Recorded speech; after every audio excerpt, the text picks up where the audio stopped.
Good afternoon and welcome to another episode of Bible Answers in 5 Minutes. I am your host, Brad, and in today's episode we are going to be talking about a very awesome subject and a very holy subject.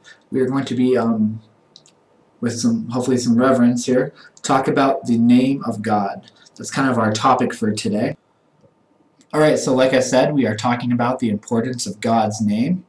And God's name, the most famous scene probably that in the Old Testament, one of them for sure, is when Moses is at the burning bush and God reveals his name to him and he says, I am who I am. When you go to the people of Israel, you are to say that I am has sent you. So Moses asks for a noun, for a name, and Moses gets a verb from God. The name of God is a verb. I am, or to be, or I am who I am, or I will be what I will be.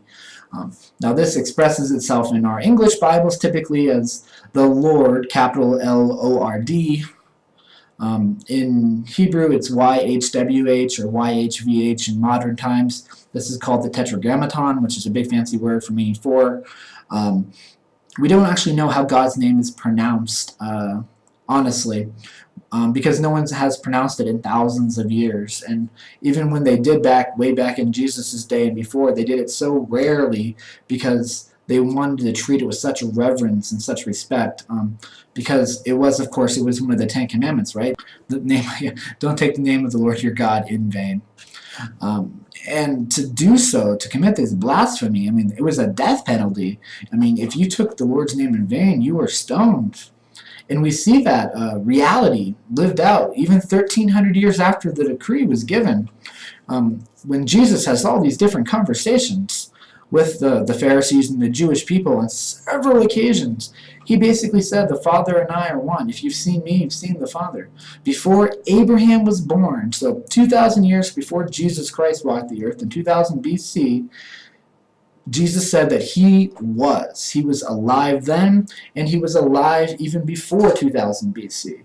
He has always been there. He's always been alive.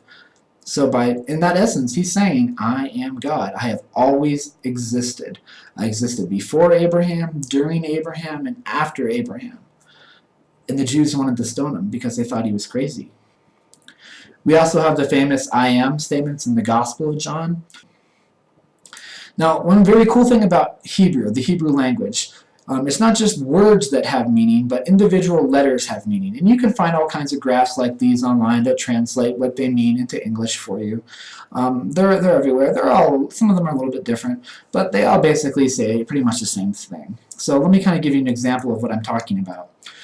A, or aleph, means strong or leader. B, or bet, means house or family. So like Bethlehem means house of bread. Bethel means house of God. AB, putting them together, means leader of the house, right? AKA father. That's why when we have Abraham, it means father of many nations. Or Abba, that intimate word for dad or daddy or father. It's what the AB there is conveying. So what about God's name? Now, remember that in Hebrew, they don't read left to right, they read right to left. So it looks something more like this. And so YHWH, reading it right to left. And this is what it looks like in its pictographic form. And Yod means arm or hand. He means behold or reveal or look. Va or ve means nail, peg, or a hook. And he again means to behold. So, but when we read it backwards, which is pretty crazy, when we read it backwards as in heva, hey yo, like reading it in like normal English left to right, it translates into this: behold the nail, behold the hand. That's amazing, because what we're saying, in the name of God, you're getting like a foreshadow, like a message. You get a glimpse of what Jesus was going to do. Behold the nail, behold the hand. Jesus on the cross, behold the man. So consider Thomas for a second, right? When Jesus said, put your hand here, doubting Thomas. Put your fingers in the hole where the nail was. Behold my hand, behold the nail.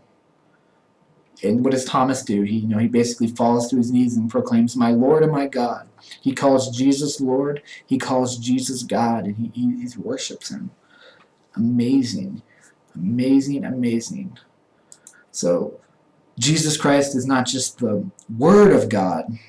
He's practically the Word for God. He is the Word for God. The message is there.